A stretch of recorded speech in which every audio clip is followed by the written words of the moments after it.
ये कहानी एक छोटे से शहर की है जहां हर शख्स अपनी जिंदगी में मसरूफ था और सर्दियों की हवा ने हर तरफ ठंडक का एहसास बढ़ा दिया था।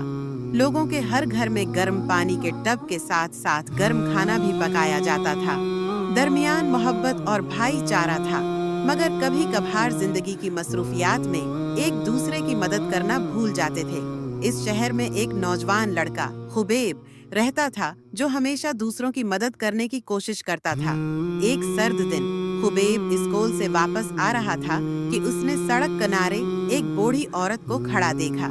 वो औरत सर्दी से कांप रही थी और उसके पाँव में जूते नहीं थे। खुबैब ने फौरन उसकी तरफ बढ़कर पूछा, क्या आप ठीक हैं? आप इतनी सर्दी में क्यों खड़ी हैं? बूढ़ी औरत ने सिर झुकाकर कहा, बेटा, मैं बहुत बूढ़ी हो गई हूँ और मेरे पास इतनी रकम नहीं है कि नए जूते या कपड़े खरीद सकूं। ये सर्दी मुझे बहुत परेशान कर रही है।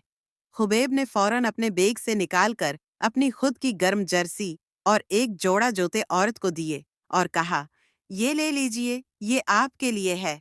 बूढ़ी औरत ने इश्कों से भरे हुए आंखों से खबीब का शुक्रिया अदा किया और कहा, बेटा, तुम्हारी नेकी ने मेरी सर्दी को दूर कर दिया है। तुमने सिर्फ जूते और कपड़े नहीं दिए, बल्कि मेरे दिल में उम्मीद की रोशनी पैदा की है। खुबैब मुस्कुराकर बोला, देखें, नेकी हमेशा छोटे कदमों से शुरू होती है। अगर हम सब एक दूसरे की मदद करें, तो दुनिया में मोहब्बत और हम आहंगी बढ़ सकती है। खुबैब मुस्कुराकर बोला, देखें, नेकी हमेशा छोटे कदमों से शुरू होती है।